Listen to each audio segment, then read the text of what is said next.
sudah. Shalom. Shalom. Shalom. Puji Tuhan ya. Saya hari ini masih ada semangat ya. Memang siang biasanya jam rawan. Ya.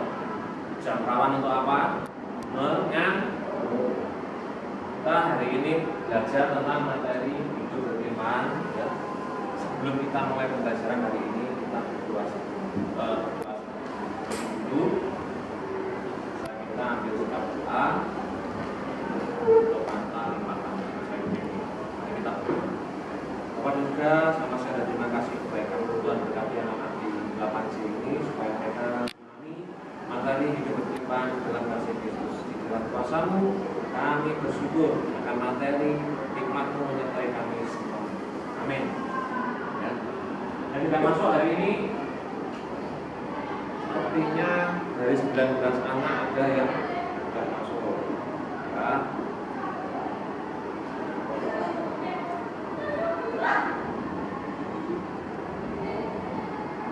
Jonathan, ya, terus Novan Marcel, Salsa, semuanya ini dan terakhir.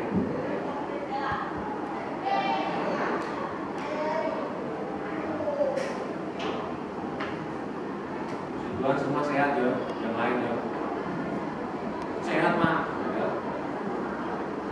Karena dengan kita sehat kita bisa terus lanjutkan pembelajaran. Kalau kita semua sehat. Materi hidup beriman ya. Materi hidup beriman ini kita ambil dari Mazmur 37 ayat 23, Matius 6 ayat 6 sampai 8.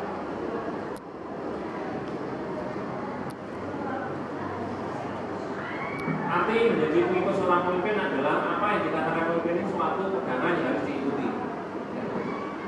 Alasannya kenapa? Karena seorang pemimpin memiliki pengetahuan lebih dari pengikutnya tentang apa yang mau dicapai dan bagaimana mencapainya. Poin hidup beriman pertama adalah tentang sebuah kepemimpinan. Itu sangat perlu bagi kita semua, bukan hanya saya tapi kalian. Kenapa? Karena dengan kepemimpinan yang jelas dia harus punya pegangan yang harus diikuti. Dan pemimpin itu dua ciri khas yang utama. Yang pertama, dia lebih tahu banyak hal daripada yang mengikut dan dia mampu untuk mempunyai visi bagaimana mencapainya. Contoh saya hari ini sebagai seorang guru memimpin kelas ini. Saya tahu dan harus tahu bagaimana cara saya untuk mencapai tujuan pembelajaran yang harus saya capai dalam poin hidup beriman. Tuhan Yesus adalah seorang pemimpin di mana dia pergi akan banyak orang mengikutnya. Dalam 4 Injil itu Tuhan Yesus sudah sangat jelas banyak orang mengikutnya. Banyak orang yang mau disembuhkan, ditobatkan, ya bahkan tidak sedikit yang dibangkitkan dari antara orang mati. Ada 3 pesan Tuhan Yesus dalam kitab Matius 6 ayat 6 sampai 8 yaitu yang pertama menaikkan doa untuk membina hubungan pribadi dengan Tuhan. Ketika menjadi seorang pemimpin, hal pertama yang dilakukan adalah harus membangun dirinya secara benar. Akarnya harus kuat. Apa?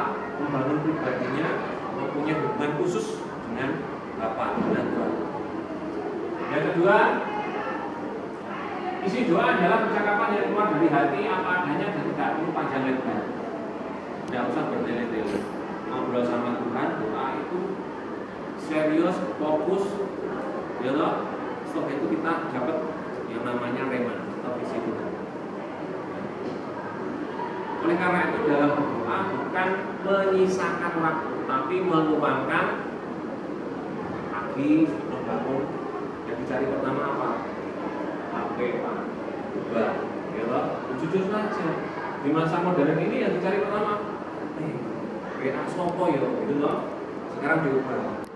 Cari wajah Tuhan. Yang ketiga, Tuhan mengetahui isi hati kita, Dia tetap menunggu sampai kita memintanya dengan tulus. Artinya apa? Kita punya keseriusan, greget. Kalau minta itu sebelum Tuhan kasih kita terus bergumul dengan Tuhan. Tuhan, ya, tolong saya. Ya, bahkan ingat Yakub. Ya, Yakub itu minta pada Tuhan, jangan kau pergi sampai aku berkati. Akhirnya Tuhan memukul Yakub, ya, akhirnya terlecot, tapi dia tetap menjadi berkat. Dari Yakub yang artinya penipu jadi Israel, artinya berkat. Israel artinya berkat, seperti itu, ya. Berkat yang diperoleh mengikut Tuhan Yesus dalam kelimpahan itu apa toh Pak? Ya, mengikuti Tuhan Yesus menjadi seorang pemimpin, kelimpahannya apa? Yang pertama ada jaminan keselamatan, yang kedua menerima hidup yang berlimpah. Ya. Rahasia hidup berlimpah, bila kita mengasihi Tuhan dengan sungguh-sungguh menjalankan perintahnya, mengetahui kehendaknya, janji Tuhan, dan mendapatkan kekuatan kuasanya. Bagaimana kita bisa mendapatkan rahasia ini kalau kita tidak berkumpul dengan Tuhan? Bagaimana saya bisa mengenal satu persatu dari kalian kalau tidak pernah bertemu, tidak pernah ngobrol, ya loh, tidak pernah curhat? Ketika seperti itu, rahasia hidup berlimpah itu ketika kita mempunyai hubungan khusus dengan Tuhan, Tuhan kasih kelimpahan, ya. Tapi saya berpesan pada kalian semua, jangan kejar berkat, tapi kejar yang sumber tidak habis. Berkat hari ini 100.000, tapi sama enggak habis. Sumber berkat itu sama Tuhan, tidak pernah habis. Setiap hari Tuhan bukan hanya memberikan 100.000. Nafas hidup kita ini loh, oksigen gratis itu loh. Kalau dihitung selama 15 tahun, selama 10 tahun usia kita, ya loh, sampai ini saya berapa? 12, 13, 8, itu sudah 8.000.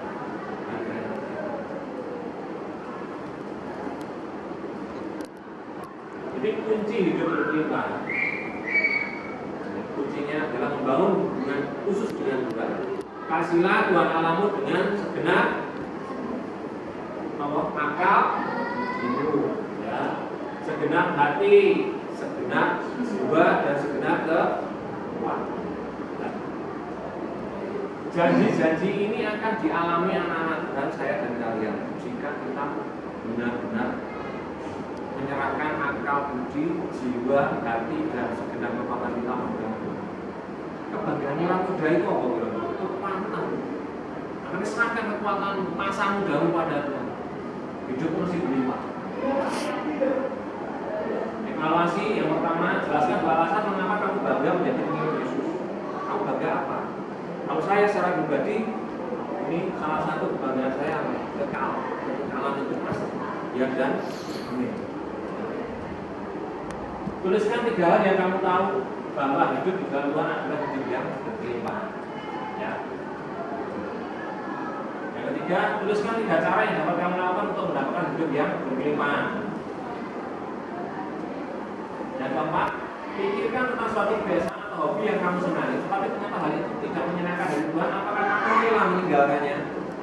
Ya, yang hobimu apa? Hobi yang paling kamu sukai itu apa? Apakah kamu rela meninggalkannya? Biasanya itu kalau syarat untuk mengikut Yesus dengan sungguh-sungguh itu meninggalkan hobi. Karena apa? Dikatakan mengasihi dan mencintai Tuhan segenap hati, itu berarti yang bulat 100% itu Tuhan. Yang lain nomor, bisa dipahami ya. Ini satu saya untuk pelajaran.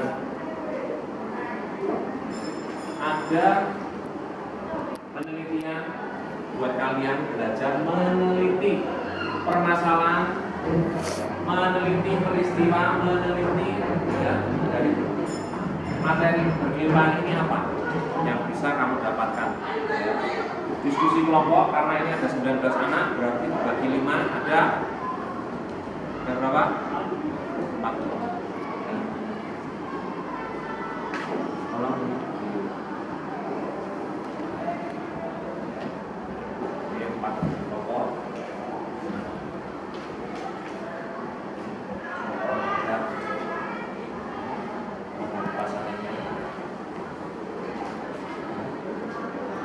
Di sini dituliskan ya, dalam hidup berkelimpahan ini, pertama diskusi kelompok bagaimana kepemimpinan Tuhan Yesus, materi LKS maupun materi dan akan bagikan itu pegangan, ya, buku pegangan dari LKS itu ada toh, yaitu khusus di grup berkelimpahan itu, tuliskan 5 hal teladan Tuhan Yesus. Apa sih kamu teladan dari Tuhan Yesus? Materinya mana? Materinya dari LKS yang kalian bawa. Hidup berlimpah. Dan juga ada buku pegangan siswa.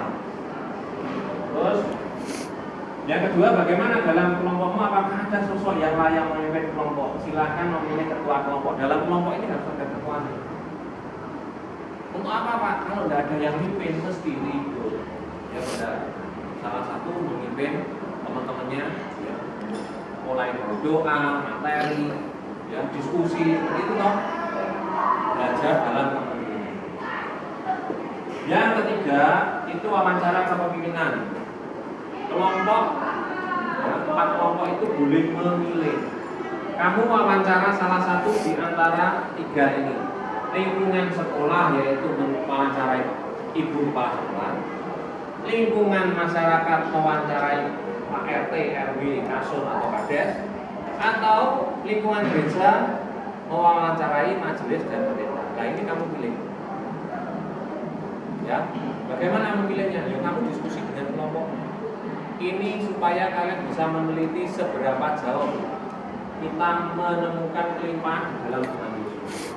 Kepemimpinan Tuhan Yesus, aplikasi dalam kehidupan kelompok, aplikasi dengan kehidupan di dunia dan masyarakat sekitar. Itu aplikasinya kan? Tuhan, ya. Saya percaya kalian semua pasti cepat memahaminya karena materinya sudah ada di LKS dan buku pegangan siswa. Oke, kita tutup materi hari ini dengan doa. Tetap semangat, dalam doa, sikap doa, ya. Tutup mata, lipat. Bapak, terima kasih. Kami percaya kehidupan kami penuh dengan kelimpahan di dalam kasih-Mu. Ketika kami mengandalkan-Mu, disitulah kelimpahan itu turun kepada kami masing-masing. Berkati anak-anak-Mu kelas 8C ini untuk menerima segala berkat kelimpahan-Mu, keselamatan-Mu, dan biarlah mereka belajar menjadi seorang pemimpin yang nantinya memimpin gereja-gereja di masa depan. Karena mereka adalah generasi gereja yang hidup berkelimpahan dan menjadi berkat dimanapun mereka berada. Terima kasih Bapak, di dalam nama Tuhan Yesus kami sudah berdoa.